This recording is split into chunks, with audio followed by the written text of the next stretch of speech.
let you in.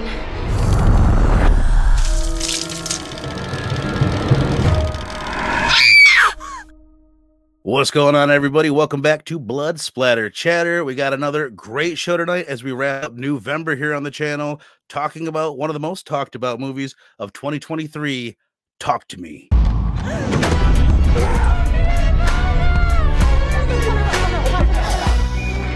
All right, as I said, welcome back. We are talking Talk to Me tonight, and I have a fantastic panel. Super stoked that you could jump on kind of last minute here, Robbie. So thanks for joining me from Pop Culture Philosophers, Mr. Rockin' Robbie. Well, Verno, it's the least I could do because I've put you in this situation before too, where I was like, bruh, I've dropped some panelists, I've lost some people. I need you to watch these 3 movies right now and get on my show tonight. So it was the least I could do. Plus you bribed me with buying the movie for me. So thank you.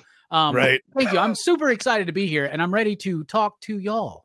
At this point, Link should be sitting there being like, what the fuck? He didn't buy me any movies. I'm here almost every week. I'm just kidding. I'm just kidding. I'm saving for after the show. Yeah. Hell yeah. For the grievances at the end of the year. But Link, thank you again for being here, brother. I would have been really bummed because I was moving stuff around. I'm like, dude, if Steph can't make this show, because I know how much you enjoyed this movie. Me and you've talked about it a little bit. So thanks for being here, dude. Of course, man. I wouldn't miss this. Like you said. This is a movie that it caught me by surprise because it's like I kept hearing about it, and it's like any movie that's kind of hyped up, it's like the edgelord in me is kind of like, nah, stay away from that. Everyone likes it, can't be that cool. But I saw it and I was like, this is one of those instances where it deserves the hype. Like I came out of this movie with a lot of respect, and it was very fresh and innovative, and I respected that, especially in today's climate. So glad to talk about this. Right. And I know our friend Robbie, you're very much like that. If I tell Robbie to watch something too many times, I'm like, all right, just shut up. Don't ever say it again. Or else I've already probably ruined Totally Killer. There's like no chance you're watching that anytime this decade. That does happen to me, man. Like sometimes I feel exactly what Link is saying. Like when everybody's hyping something, sometimes there's a rebel inside of me, an edgelord, as you put it, like that just wants to be like, nah, fuck you. Don't tell me what to do. You know what I'm saying? Fuck you, I won't do what you tell me. Yeah. And I would have missed a really great watch movie. Breaking Bad, bitch. Yeah, exactly. Never. All right. So I was kind of the same way. This, it'd been getting some buzz. It's an A24 film, which I'm a pretty big A24 fan. I think all of us here on the panel are for the most part. And I had definitely heard about it. The hype was way up here. I threw it on, and I'll just say, like, I really, really enjoy this movie. I don't know if I'm ready to put it on like Hereditary level for me, like Get Out, Midsummer. I don't know. Like maybe by the end of this conversation I would, but it's hovering around that area. I don't know if either of you two were familiar at all with Raka Raka. Michael and Danny Philippou, who run this YouTube channel before this. These are 2 Australian dudes. They're like 13 years old. I don't know. They're like really young, these kids. Like they're probably older than that, but they're these 2 young twins from Australia, and they've got this wild YouTube channel that's super successful where they would make little shorts. Some of them like extremely gory, and some of them just like Star Wars versus Harry Potter that got like 20 million views. And just one of them wrote this movie with someone else, and they directed it together. And they shopped it around Hollywood, and nobody wanted it. There was one studio that said, we'll take it. But according to those 2, they wanted to change the ending, and they wanted to make it more generic and more Hollywood. And they really wanted to explain the hand. They wanted them to like have a scene or have like a chunk of the movie where they're reading all the little signs on the hand or the scripture that's on the hand, and they're breaking it all down. But they refused to do all that. And they just went to A24 finally, made the movie that they want. Had massive success. It's like $4.5 million budget, $91 million return so far. And yeah, I would say it's probably the most consistent #1 movie that I see on people's list. The people that are throwing their top 10 horror movies of the year list. This and When Evil Lurks are the 2 that are fighting for that #1 spot right here. And I'm in the same boat. I plan on putting a video like that together at the end of the year, and it'll be those 2, I think, that'll be kind of duking it out for the #1 spot. Let's just begin there. I'll go ahead and we'll do the old overall thoughts on this movie. I'm really curious, Robbie. You said it before. You were like, I talked to one friend and he was saying, you're like, I really respect his opinion, and he was saying it's being overhyped. So after watching the movie last night, is it being overhyped, or where do you stand on it? I don't think it's overhyped. I think this is one of the best films I've seen this year. 100%. Like, I absolutely loved this film from the get-go, right? Now, A24, their films can be a little bit more cerebral, a little bit more of a slow burn, a little bit more elevated, some might say, right? And that doesn't appeal to a lot of people. Today, I was having this conversation with people, and like most people are like, yeah, I like A24 films, but is it more like Saint Maud or is it more like this? And I'm like, and Saint Maud kept coming up. But then I had a conversation with my one buddy, Blake, who was like, dude, is it like Saint Maud? I was like, it's actually kind of got like a pace like Saint Maud, but it's like quicker to the punch, right? I think this is a great film. Perfect for those who love that more cerebral, like pretentious kind of like, I like my horror movies to mean something. And then those of us who are like, no, I just want messed up shit to happen. I want it to be gnarly. I want it to be fun. It's got elements of all of that. It's incredibly intelligent. It's got great characters. And unlike many horror films that we see, even some that I like Thanksgiving from Eli Roth, right? I care about these characters. I'm engaged in these characters. Even the ones that aren't necessarily good people. I tell you what, dude, Jade, Mia, Riley, I remember those names. Right. I don't remember the names of anybody in Thanksgiving or anybody in Evil Dead Rise or anybody in The Black Phone or even Scream 5. It takes me every time I do a Scream review, I have to like look again. It's like, okay, Sidney Gale, Dewey. Nope, we're on a different movie. Anyway, the point being, I know the names of these characters because I was involved and invested in their lives. It's genuinely creepy. The hand, I'm glad they didn't explain it. You can leave that to all the bad sequels that are to come inevitably, right? But it's like the lament configuration in the first Hellraiser film, right? You don't really need the explanation. It's just an artifact that is creepy, and it's got the handshake, right? I watched this one video like right before I came on, and they were like, handshake. The cool thing is that's universal. Or, you know, that's like everybody knows what the handshake means or should mean. So to invert that is kind of a clever thing. We've all seen those cool, like what is it, like palmistry or whatever, those hands that stick up with all their writing on it. It's kind of reminiscent of that.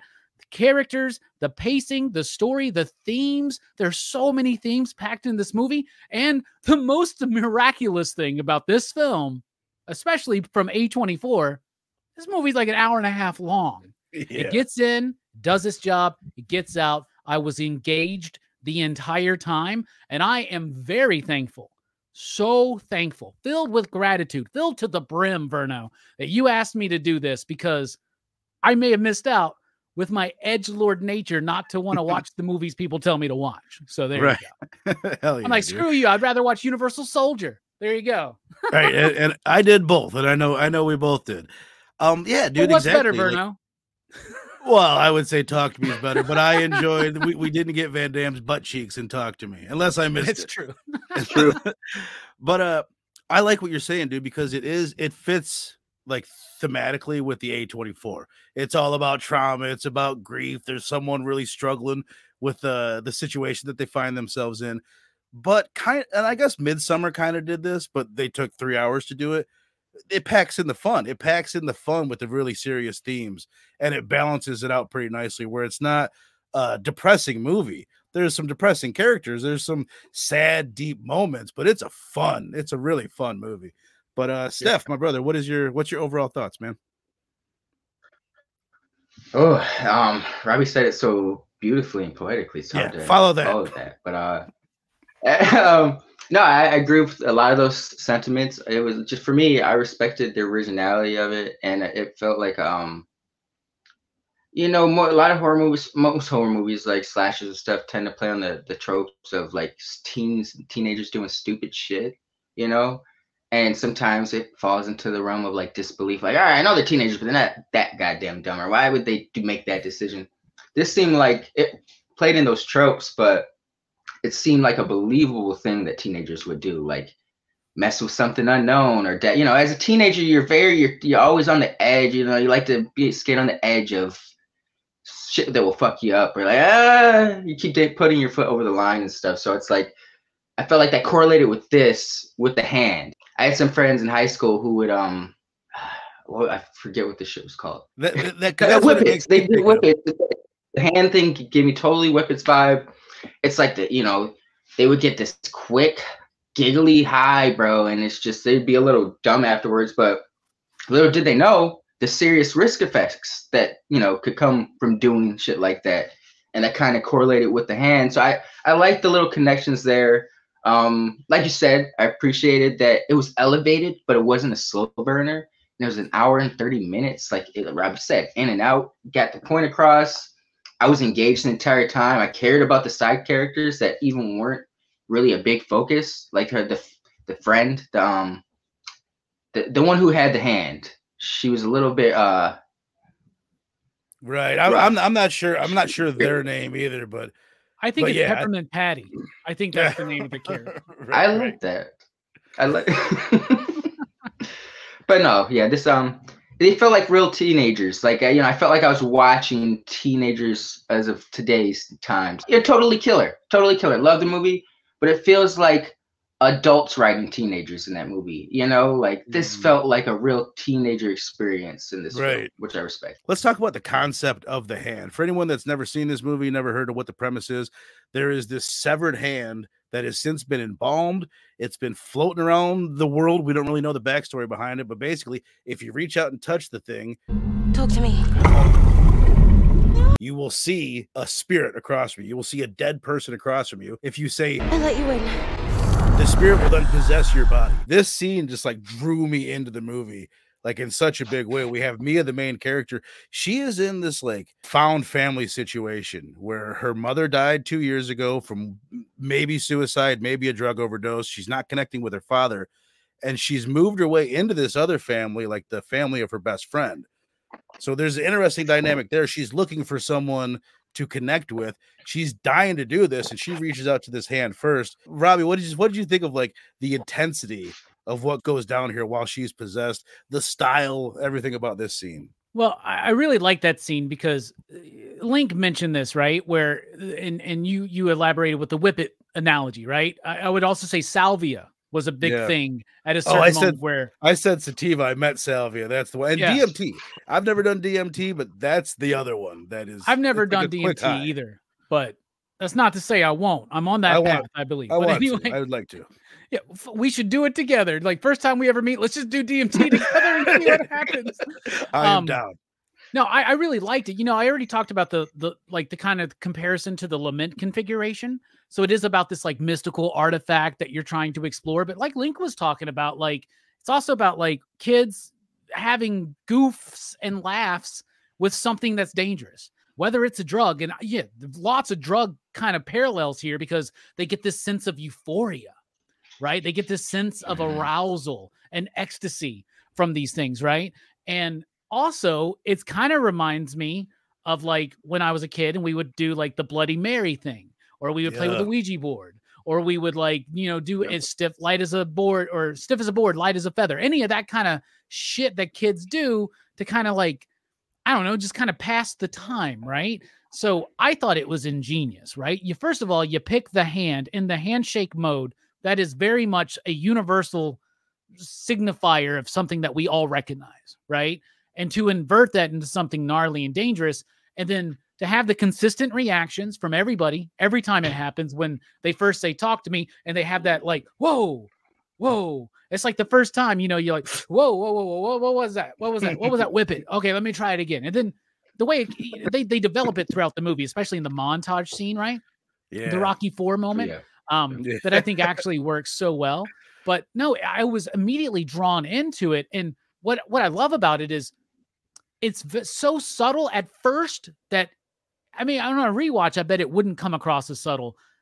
But why Mia wants to do this becomes so clear as the movie progresses and you learn more about how she can't let go of the loss of her mother, right? And she doesn't have a good relationship with her father and all this kind of stuff. And it's also such a perfect idea. You know, they've already talked about a sequel, which I believe they said is going to be called Talk Number 2, Me, right? Which makes sense, you know? It's in production right now. Yeah, and I hope that it doesn't necessarily have the same family or anything. Like, I'm not trying to spoil anything, but maybe we can see Mia again, but I want to see another batch of people coming across this. You know what I'm saying? It's kind of like Hellraiser. Like, it doesn't always have to be about a certain bloodline. Star Wars doesn't always have to be about a Skywalker. Talk to Me doesn't necessarily always have to be about Mia and Jade's family. You know what I'm saying? Jade and Riley's 100%. family. Yeah, but I loved it, man. That first scene, like, I'm engaged because I'm like, what's going on here? It seems like there's some kind of possession. Is there some kind of drug thing? What's going on? Why is this something that they're so like why are they getting into it? And then the idea too of the use of social media in this film, right? Where like everybody's like recording it, and you could be like, well, that's just set up the bit where the dude's like, stop recording. That was embarrassing, this and that.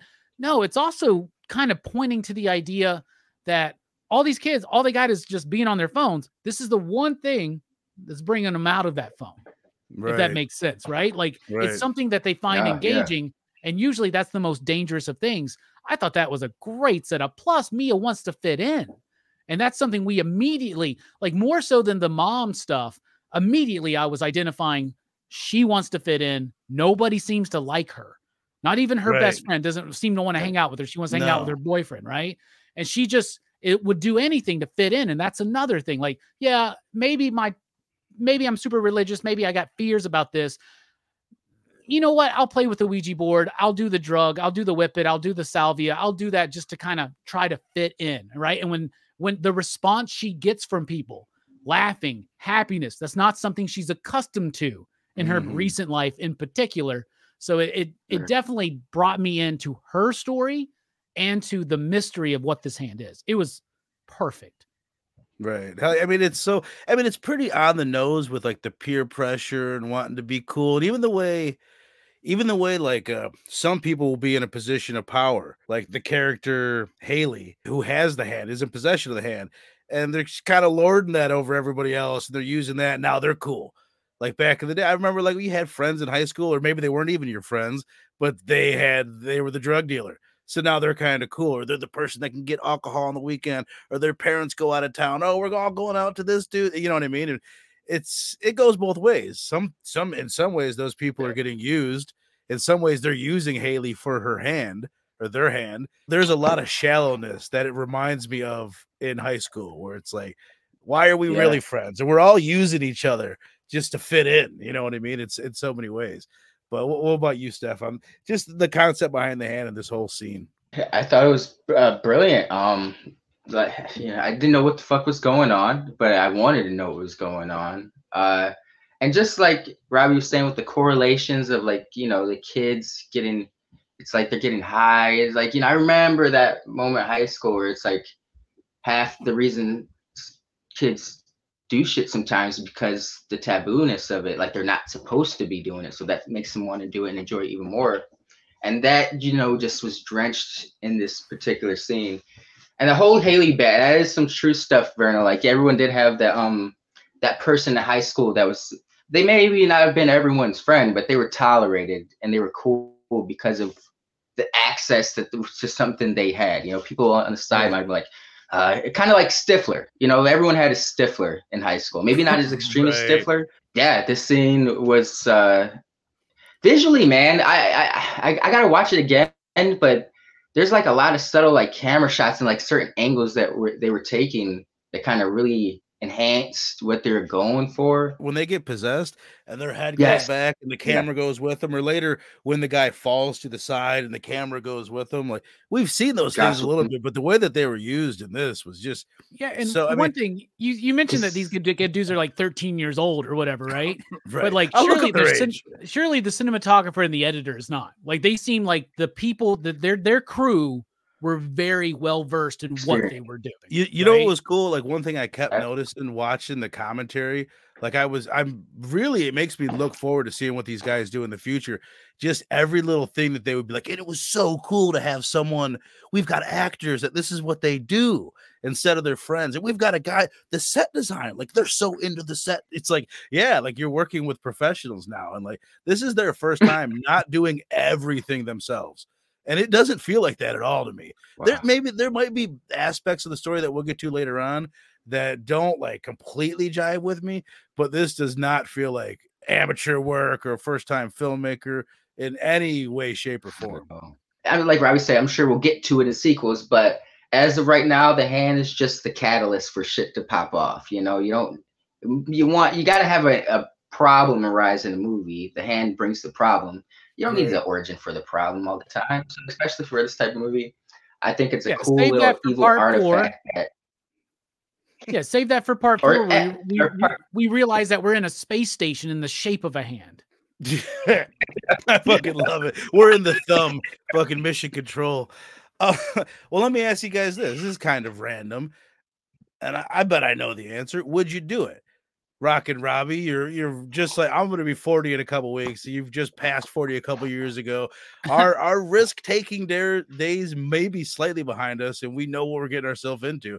But I think I would still fucking grab this hand. Would you touch it? Like, I don't know.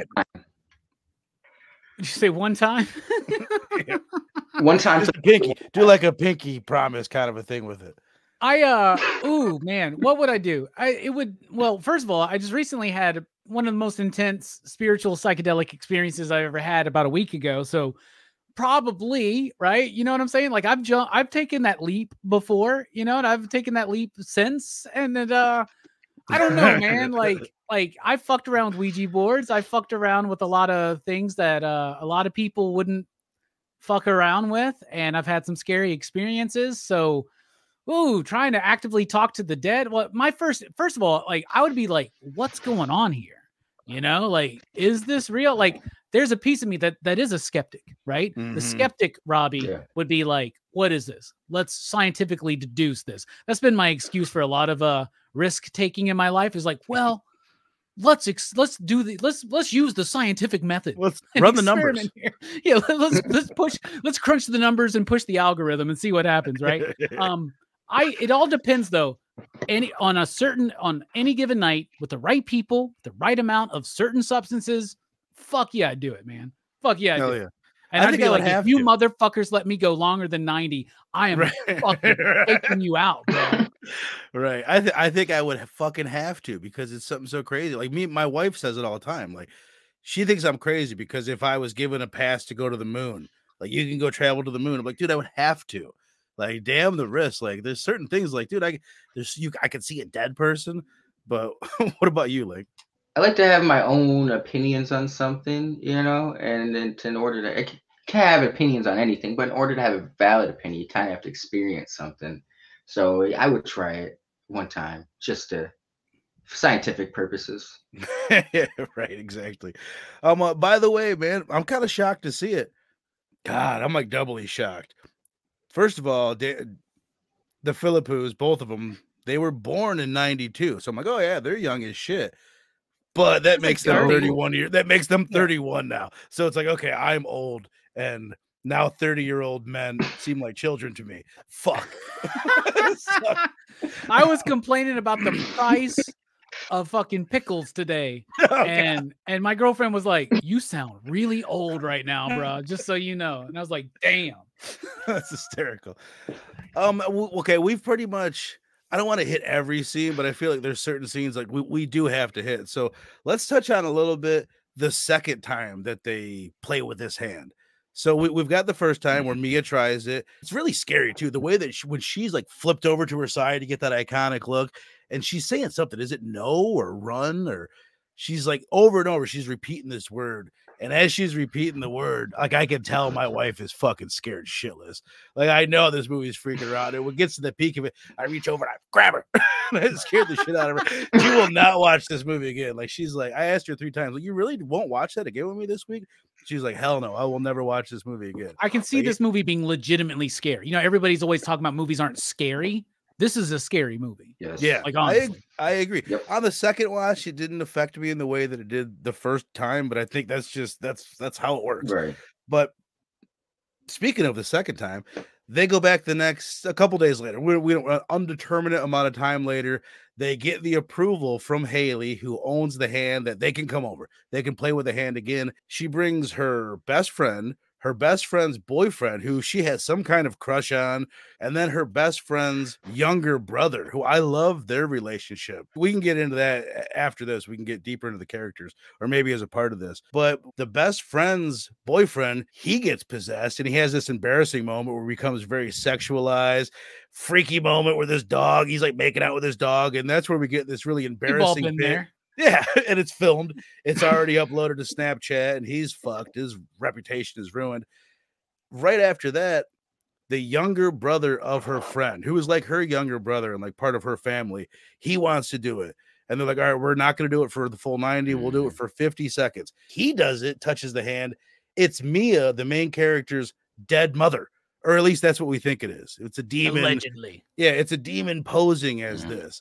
So she obviously, she's like, holy shit, I'm having a conversation with my mother. It's very touching and emotional. He holds on too long, and he ends up fucking taking it, banging his head off the table over and over, and he's fucked up and in the hospital for the rest of the movie. And it's insane. So I'll just throw it to you, Robbie. Like, what did you think of this whole bit of the movie? That's the jaw-dropping moment for me. When Riley like starts bashing his head in and shit, like I knew something fucked up was about to happen, because you understand structure, you understand story, you understand these things when you watch so many movies and dissect so many movies like we do here, right?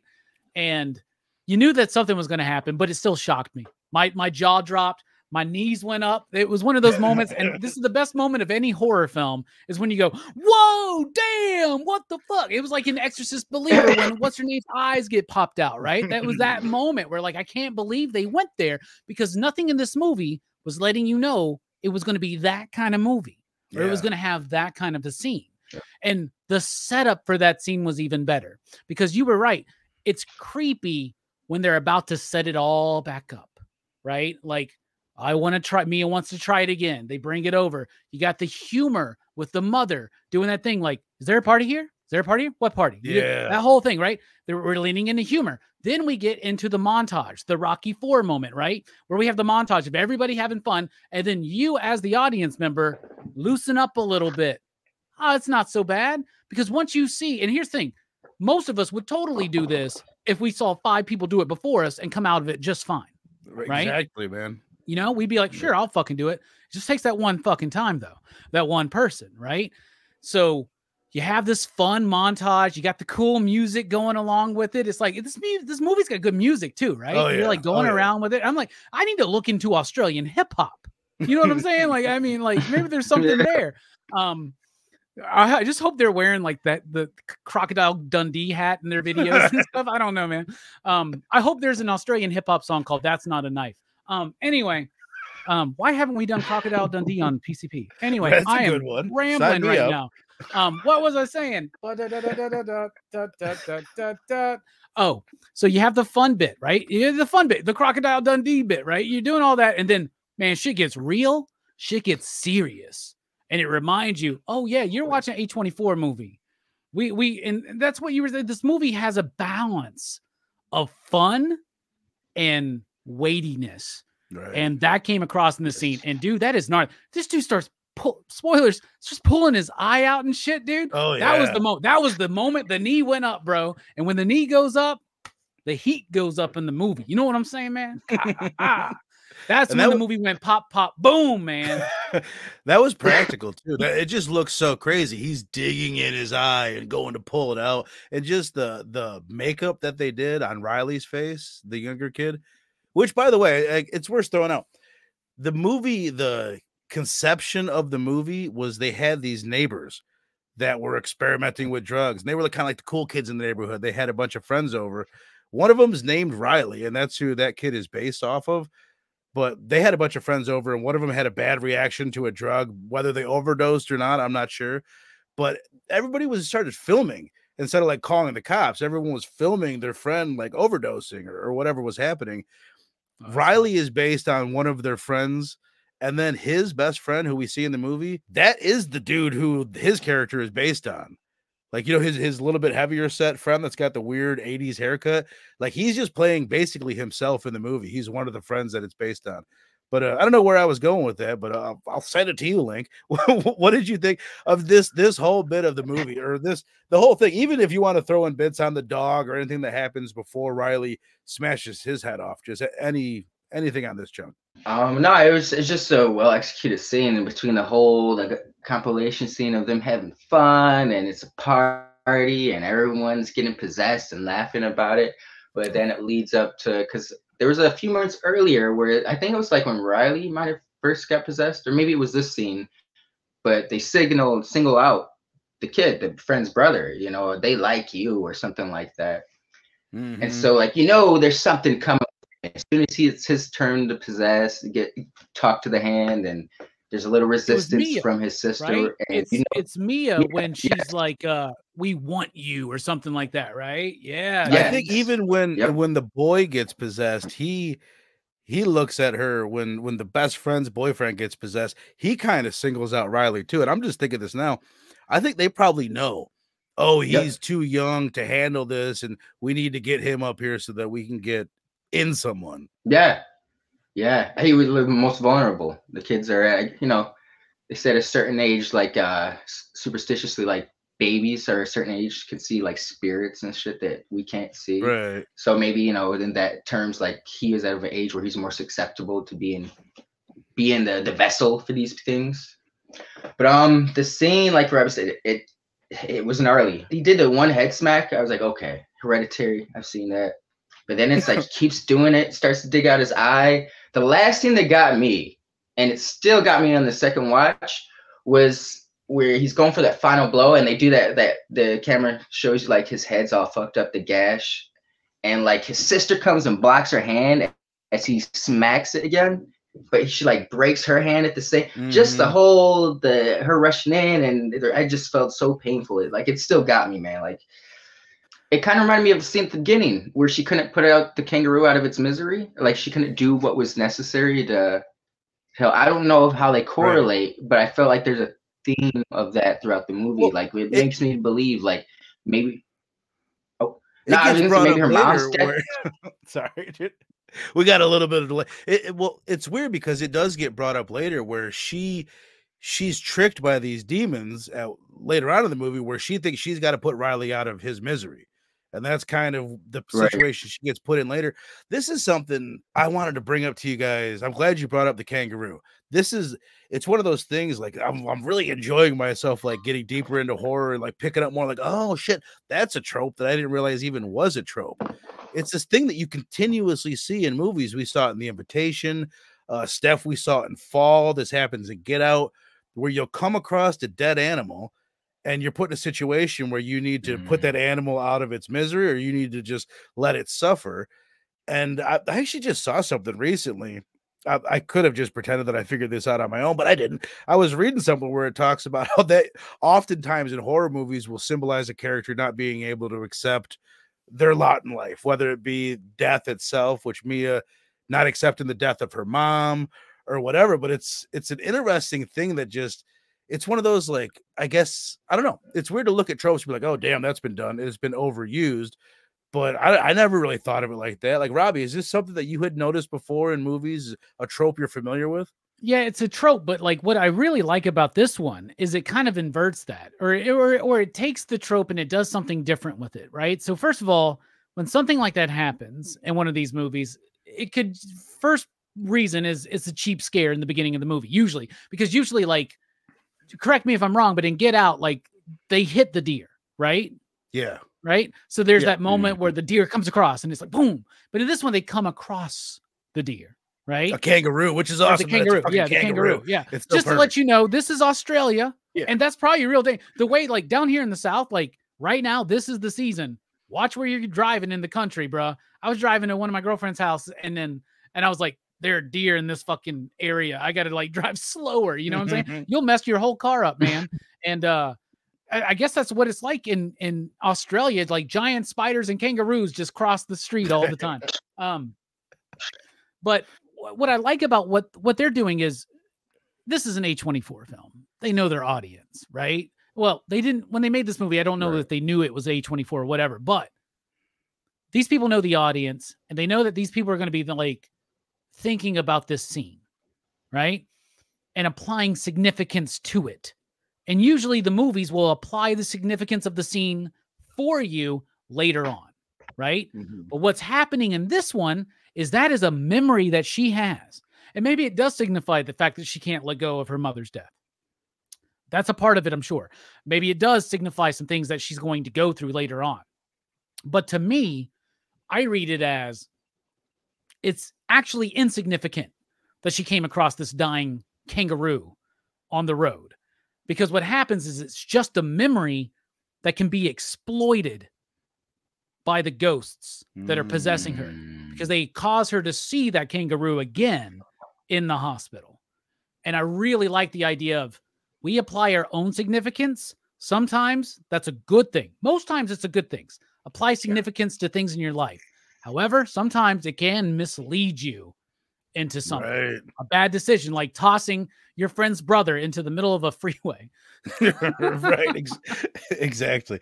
Hell yeah. No, I'm really glad that that's the way you looked at it, because it was a scene that I had been lingering on.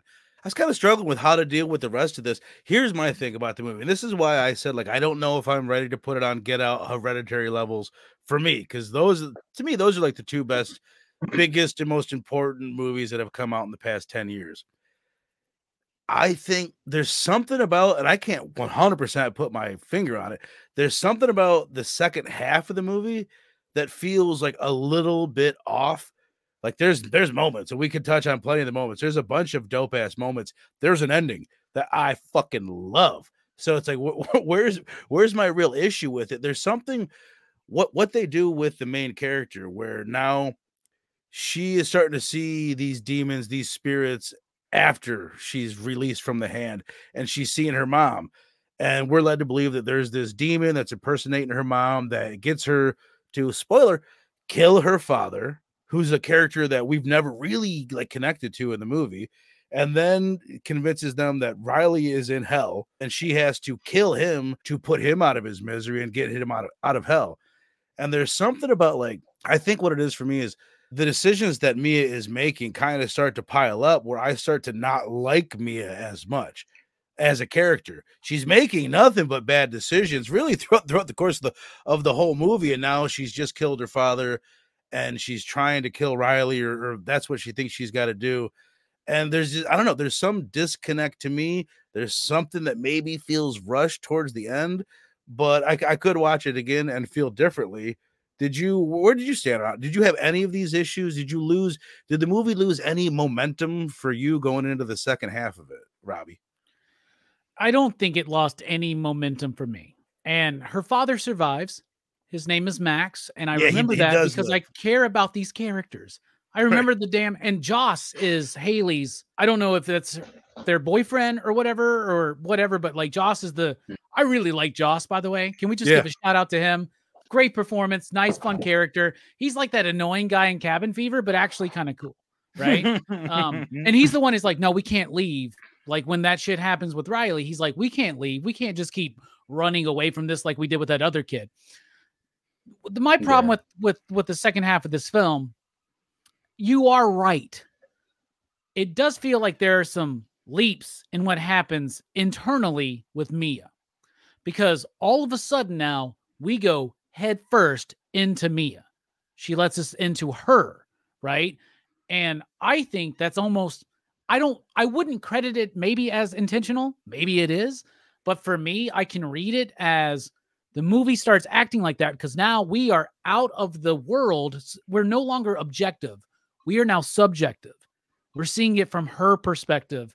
And it's much more of a choppy, leapy thing. Mm-hmm. Dylan from our homie over at Dylan's Horror Show, he told me, he's like, I like the movie, but I do feel like there was something missing, right? And maybe this is one of those times where 5, 6, 8, 10 minutes could have really helped like iron that out. But I don't feel like the pace got slowed down. I think the flow stays there. I was able to follow along with it, but I get what you're saying. But for me, I was conscious that I thought that that's what we were doing. We were now with Mia 100% going forward, and we're dealing with all this, and she makes some leaps, man, but it's because she's going fucking crazy. She's possessed by ghosts and shit because she just keeps doing it. I had a buddy back in the days where everybody was doing salvia. I tried that shit a couple times. That was not for me. You know what I'm saying? But I had a dude who loved it so much. One time, me and my homies were all playing poker. This dude's like, "Can I go do some salvia in your other room over there?" I was like, "Sure." This dude just turns off the lights, and every 10 minutes we hear, "Holy shit!" That dude kept pushing. Yeah. And when you push, you invite shit in. So I was picking up on that. The other thing, though, I love the very opening of the film where the dude goes into his party, or that party, to find his brother, right? And that comes back around. but only so that guy can give us a bunch of exposition that he really shouldn't know that much exposition about. Yeah. But you know, that Well, that's I guess stuff, there was another. That's the problem. It hinders it just a little bit, but it's for me, it was just a tad. There was a scene supposedly that was cut out where because what happens at this point in the movie, they're like, oh, we got to go find someone that knows about this hand, because this is another thing. They randomly find him at a bus stop, by the way. They just randomly go to a bus stop. Right. There was another thing where it was, what did they say? They make some fucking, oh, I know what it was. All of a sudden, the one guy just divulges like, oh, you're seeing him when you're not touching the hand? Shit. That's what the guy that gave me the hand said was happening to him before his brother stabbed himself in the fucking eye and killed himself. Like, you never thought to bring this up. Now, don't get me wrong. They're not the most responsible people, but that was one thing that I was like, okay, that was a bit of a jump there. But anyway, like that, what I was going to say, because that's the initial incident, right, Verno? Right. So like the second time an incident happens, Joss is like, we gotta figure this shit out. Right. So at least it's not like it's happened to him 20 fucking times. You know what I'm saying? But I get what you're saying 100%. There was a scene where they go to the kid that kills himself in the opening scene, his mom's house. And that's how they end up meeting Duckett at the bus stop. So they just decided to cut that out. It was really interesting listening again, these two first-time filmmakers on the commentary. There was a handful of scenes that they were like, oh, watch this as it comes up. There's no dialogue here. We had a bunch of fucking dialogue. And our editor told us, like, no, this is how you do it. And they just showed it with emotions and looks and characters kind of like reacting to each other. So it was like, I have a lot of faith in these two. After listening to Rogan, my honest thought was, oh, I think they might have got lucky. But then after listening to the commentary and watching the movie again, I was like, oh, okay, all right. These guys aren't the best communicators. They're a little bit annoying, but I am very much looking forward to what they do. Number one, I love your hand pun that you made, probably unintentionally just now. Second of all, is Duckett an actual Australian name? I hope so. I hope so. Well, I bet without the subtitles, you probably thought they were calling the dude "fuck it" for a second. Yeah. Fuck it. Link, what about you? I mean, I guess I don't want to set it up as being negative, but do you just pretty much disagree with what I was saying, or do you have any issues with the second half of the movie at all? Not necessarily issues, but I do feel I get what you mean. Like there was something missing, like that scene that that established she would have been at the party, and that's how they found her. I think that could have. It seems that I don't know. I just feel like I don't know why cut that. It would have made the transition to them finding him a little bit more cohesive. Mm-hmm. But it didn't bother me. It wasn't very good. You know, it didn't. True. But no, it didn't bother me or mess up the flow of the movie for me. Like I was of the mind that, you know, her bad decisions were because she can't distinguish what's real from fiction at this point. Right. Like ghosts are, you know, they're making her see things. She thought she was seeing a ghost suck on Joel's foot, and it was actually her. I don't know. I'm trying to think of how it could have played out differently, but I feel like the bad decisions are. I can't say I didn't not like her because, you know, she wasn't. I mean, yeah, they're all dumb teenagers making dumb decisions, but at this point in the movie, like, she can't distinguish reality from what's in her head because the ghosts keep manipulating her, they're driving her crazy. So. Yeah, it didn't really bother me too much. I think the other thing that just kind of, and I'm definitely nitpicking. The other thing that kind of like throws me off a little bit, we're specifically made to feel distant from her father, which is the way that she feels from her father. The first time we see him, his face is out of focus the entire time. We're not connected with him.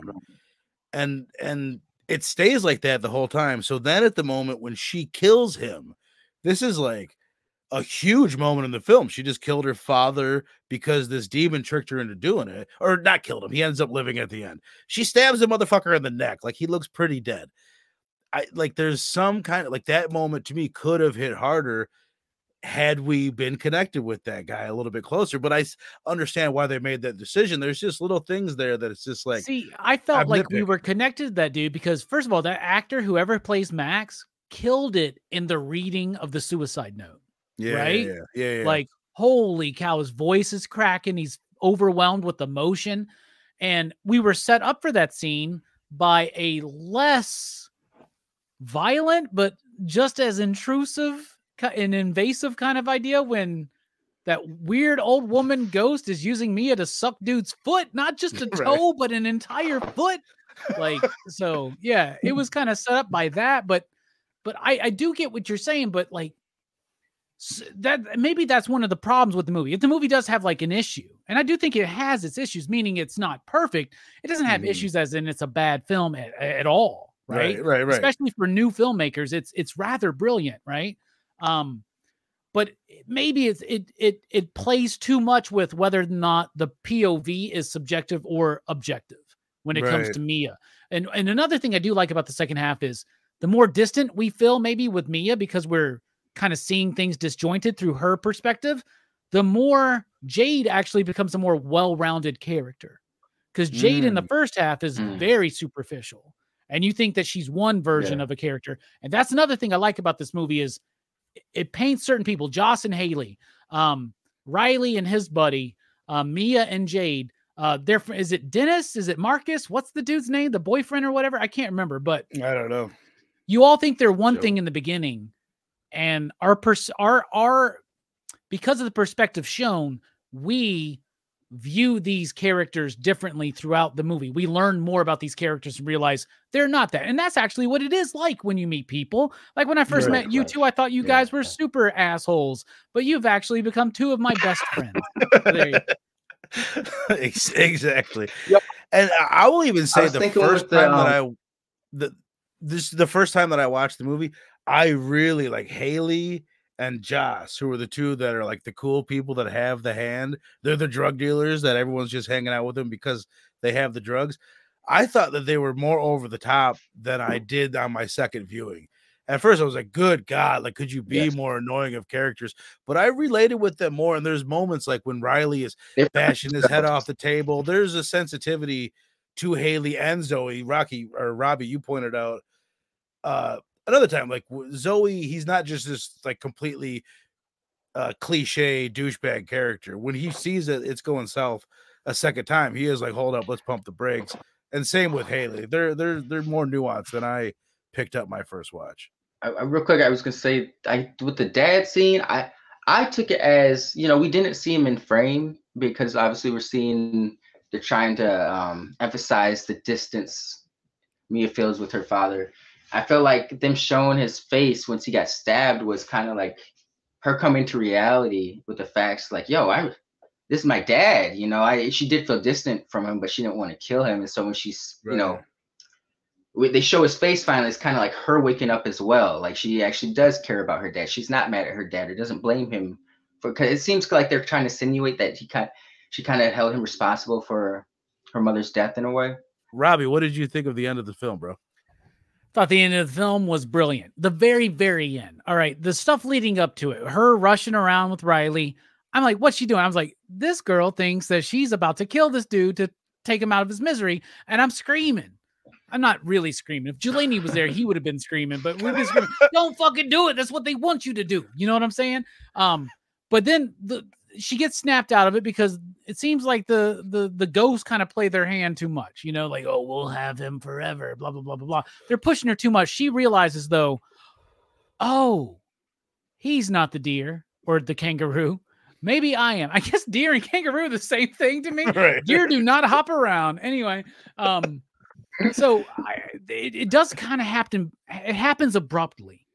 And sometimes when things happen in story abruptly, the initial response as the audience is for us to go, what? Think about the ending of No Country for Old Men, right? Where you just go, whoa, what the fuck just happened? What? He died off screen? Like, what's going on? That was in off camera. That's in the book. That's how it happens in the book, because that's how it happens in life. Things are sudden and they're random. And I love how we switch to the perspective of the people in the car. And we've seen these movies so many times. We all knew watching this movie for the first time, fuck, these dudes are about to hit whoever is falling into that freeway, right? But you see the truck swerve, you see Riley, right? You see him there, and it almost looks like Riley's toppling over, and then boom, So that I almost like the abruptness of it because that's how life is. The story doesn't always reflect that. We don't always have nice, tidy resolutions to things. Think about this from Jade and her mother's perspective. They have no idea what was going on with Mia, right? Well, Jade at least knows that maybe she was fucked up over possession from a hand, a porcelain hand or whatever. But as soon as she got up from that, got up off the road, I'm like, oh, this girl's dead. Oh no, I knew it. I knew it. I was like, no matter what they're showing me, she's going to walk up to another person's hand. And what a perfect way to end this movie. That is perfect. And the only way to ruin the ending of this movie, the final moments of this movie, is to have a sequel where Mia it's from her perspective on the other side, trying to utilize the hand to possess people, to fix them. Nah, man. In fact, we don't even need to see her. Yeah. You know what I'm saying? Like, it's like the end of Hellraiser. I keep bringing it back to Hellraiser, but a lot of this movie reminded me of that, right? Mm-hmm. But the end of Hellraiser, where the big demon randomly shows up, takes the box. All of a sudden, the box is back at another table, another dude going, "What's your pleasure?" It's the beginning of the movie, right? This cycle's going to keep repeating itself. And I love it, dude. That's what it is, man. When you can't deal with grief. It's the type of thing where I hear like, oh, they're making a sequel, and my initial instinct is to be like, oh no, don't. And you're right. Like, I don't want Mia. Like, Mia doesn't have to be involved at all. I don't want to see her trying to get out of her situation because she's fucking dead. Like, that's it. She made her decisions. This movie did what it did. There's no coming. Like, don't come back from death, or don't even come back to communicate from death. Like, you're dead. I don't know. Even though that's the whole premise of it, is you can talk to people that are dead. I don't like movies that make light of death in that way. You know what I mean? But what about you, Steph? What did you think of the end of the movie, bro? I thought it was fitting. For this type of movie, it shouldn't be a happy ending. It would have lessened the tone or the quality of this by, like Robbie said, wrapping it up in one nice bow. And like you said, in reality, there are no glorious guns a-blazing go outs and glory and stuff like that. A lot of times people go out with a whimper, or it's like something happens off camera. It's like a movie is always dramatized and what's the word I'm looking for? They make things seem a little bit more epic or grandiose than they are, and death a lot of times it's an ugly thing. It's not some glorious thing where people go out in a poetic note or anything like that. Like, thought it was fitting for what the movie had established. And I wouldn't mind seeing her in the sequel, but as long as it's just like a cameo of her being like, maybe if she's like, they have a party and you see her as a ghost, but that's it, like she's just demon fucking with them, I'd be cool with that. But yeah, she's done. The hand can travel to different locations, different cast of character every movie. Like, they've got a nice setup here. But yeah, I think that the ending was perfect. It showed that she shouldn't have, she had to lay in the bed she made. She was dabbling with something she didn't understand, and fortunately, the ramifications for that were dire, and she found that out. But yeah, it was fitting. I enjoyed it. Let's rate this fucking thing. I don't have a consistent scale yet, so I'm gonna go with out of 10 demons sucking on your toes. What do you rate this movie, Rockin' Robbie Phillips? Well, first of all, I don't understand your grading system here. It's like 1 through 5. Maybe it's I never was 1 through 5. Maybe it was 1 through 10. So I'm going to tell you, I'm going to do my own thing here. I'm going to rate it out of 100 demon sucking toes. Okay, all right. So out of 100, I would give this 95, which would be a 9.5 or a 4.69. Yeah. Or an A. However you want to put it. Badass movie. One of my favorite movies of the year. And honestly, out of everything I've watched so far, my favorite horror movie of the year. Hell yeah, man. I you know what I mean, dude? Like, I shouldn't care, but I am curious. Like, when I have you come on, I'm like, is Robbie gonna like this thing? I hope Robbie fucking likes this thing, because I'm never sure, especially with newer movies. And I love that you've pointed it out. you'll watch a new movie, you'll have criticisms of it. You're like, but if they made this in Italy in like 1977, I'd think it was brilliant. It would have been big. And that's how I feel about this. This is a newer movie, but I will fucking, to your credit, bro. When the new movie, because I've thought that, like, oh, Robbie doesn't like newer movies. That's not true at all. When the new movies come out that are good, you fucking eat them up. So I mean, that's, you know what I mean. And this is kind of proof of that. It's but where are you at right now? My best of the year. That's fucking awesome. That's strong. I'm excited to hear that, man. Yeah. What about you, Steph? So my first viewing, I gave this a solid A, just because I was impressed with, I lived up to the hype. I was like, man, I'm one amongst the many casuals now, because I agree with them that this movie was damn good. My second viewing, I'm a little hesitant upon second viewings, because sometimes it's like I know what to expect. So it's like if I'm not, I know there's a chance for me not to be as engaged, but that wasn't the case with this one. It's probably a little bit even more engaged than it was my first watch. And I don't want to go too crazy, but my score has grown since the first watch. I'll give it a solid 8.5, and I could see it increasing over the years upon different watches. But yeah, this one impressed me. Like you were saying with the kills earlier, like sometimes it's hard to really, like, you kind of know what's coming, but man, I was still like, oh, when she was doing the headbanging scene and it hits her hand, it still got to me. So that there's something to that. Like if it's still getting to me, I gotta respect that. Just it's a fresh, unique idea. Great cast. It's very rare that I enjoy a movie like this where I don't know any of the fucking actors. Right. Like usually I know that's wrong of me, but I kind of hold that against them. Like, he's an unknown actor. If they would have had someone a little bit better, it could have probably been a better movie. But no, the unknowns in here, all top notch. The story, the idea, the angles, the atmosphere, the music. Even the music, yeah. I did pay attention to the music. So, yeah, I'll give it an 8.5. One of the best horror movies I've seen all year. One of the best movies I've seen all year. We need more original shit. I couldn't agree more, man. I'm gonna go. See, I'm kind of debating this because to me, it's like I said, When Evil Lurks and Talk to Me. I rated When Evil Lurks a 9. I'm just gonna put this right there with it. This is at this point in my life, this is a 9 out of 10. And I'm glad you watched it a couple times too, because it's the same thing.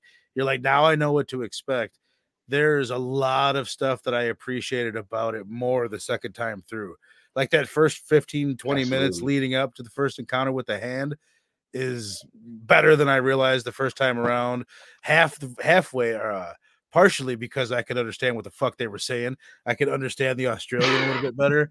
But it's just, dude, like I said, man, like we've watched a lot of really good movies this month for November. I'll just pump it again. When Evil Lurks, Totally Killer, Thanksgiving, No One Will Save You, and Talk to Me. Like, if you think they're not still making good horror movies in the year 2023, like, bro, like just watch the movies that have came out in the past like 3 months, like, because they're making bangers. Like, there's a lot of bangers, and this is clearly one of the best movies of the year. Clearly one of the best movies that A24 has put out too. Like, it's going to be talked about for a while. Like I said, will it be up there with Get Out, Hereditary? Like, in the long run, I don't know, but it's made some stars out of Sophie Wilde, the one that plays Mia, and Danny and Michael Philippou. Like, these are people that are going to do things in the future, like, for sure.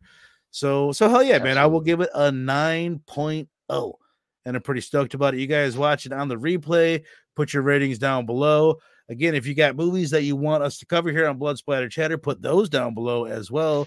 And speaking about movies people are covering, Rockin' Robbie Billups in the midst of Holiday Horror Fest between PCP and all the PCP family. What do you got going on, brother? Well, first of all, I want to comment and say I didn't make a joke about the Philippou name at all tonight. So I'm kind of proud of myself. But yeah, we're about to jump fully into Holiday Horror Fest, which Manny from Manny's Different Perspectives, Tomorrow Cinema, whatever the fuck he's calling himself this week. He's already done some really Nerdcasting News. That's what it is. He's done some really great stuff. Amazing. Related to some. I love the way he approached Holiday Horror Fest, where he's doing like episodes of Tales of the Crypt from the Crypt Keeper and the real Ghostbusters. And that was so much fun. Dylan's been killing it. since November 1st, right? With Holiday Horror Fest. We're about to jump in Christmas Evil Monday night on PCP Movie Night. After that, Silent Night, Deadly Night. And then at the end of the year for our last show, New Year's Evil. So Holiday Horror Fest, everybody, is alive and well over at Nerdtastic News, Dylan's Horror Show, and Pop Culture Philosophers. Perfect. And then, as I said at the beginning of the show, Mr. Link here, one half of Supreme Clientele. I was able to check out the whole fucking show last night. I really, bro, like, I fucking love it. I really like you and Stu talking about comics. I can listen to it all day. You guys do such a great job. Moved from Wednesday to Tuesday. So are you guys doing a show next Tuesday? Tell the people what's up. Yes, sir. We have changed our day. For it might fluctuate in the future, but as of right now, it's at same time, but just the days changed. So we've gone from Wednesdays at 9 p.m. to Tuesdays at 9 p.m. Which is it's cool now because I won't lie to you, it was a little difficult for me to be talking about last week's books on New Book Day, you know. Right. But now Tuesday's a little bit more acceptable because it's like new books haven't DC, but new books haven't come out, so it's like we can get our books from last week out before the new books are out. So that's cool. But yeah, every Tuesday 9 p.m. Dr. Doom's Fan Club on YouTube. Hell yes. As I said, we wrapped it up, dude. I'm really glad that I did this. I was thinking, I'm like, dude, really the reason why I wanted to do November is because it's like, dude, I haven't watched a lot of these horror movies that came out in 2023. I started 2023, and I'm like, I'm gonna watch all the movies as they come out. And I haven't heard much good. You know what I mean? Like, I've heard a lot of negativity about a lot of the movies that came out early in the year, but or in the middle part of the year. But like I said, dude, during the spooky season, September, October, there was a lot of really good movies that came out.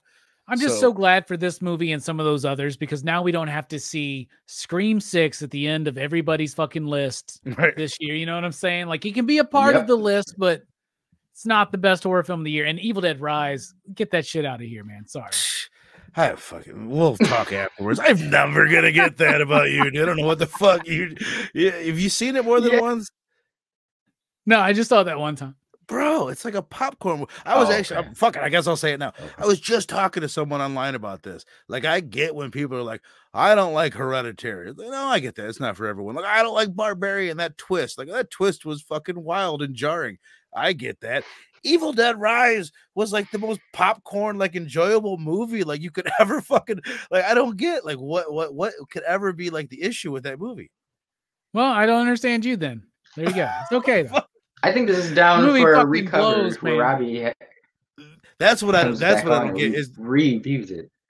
Is the people that say it blows. Like, if it didn't live up to the old ones, I get that. But it's like, it's an entertaining fucking, I don't know. It's so intense. It reminds me of it's what this movie does. This movie gets intense at times where it's like, holy shit.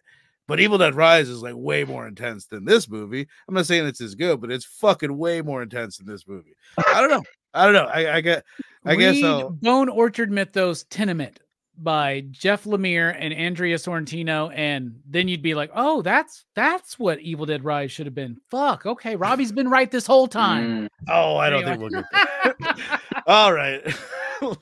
We'll wrap this bitch up. We have what was it again? A 9? What'd you rate it, Robbie? 9.5. 9.5 from Robbie, an 8.5 from Link, and a 9 from Verno for we'll call it I think it's pretty fucking sure that's a 9.0 average for Blood Splatter Chatter tonight. And again, thank you guys. 9.0069, I think. But perfect. Oh, I should have said this earlier. Next week we're doing a Maximum Overdrive. That's where I was going with it earlier. When I was talking about all the great movies we've watched in 2023, Stu could pick any movie that he wanted, any horror movie that ever came out, and he picked Maximum Overdrive, and I couldn't be more excited about it. So Stephen King's first and last directorial. That's a movie that Evil Dead Rise might be better than. Get the fuck out of here. So, stay tuned. Next week, Thursday at the regular time, we're going to be talking live about Maximum Overdrive. Thank you guys, and we'll see you next time.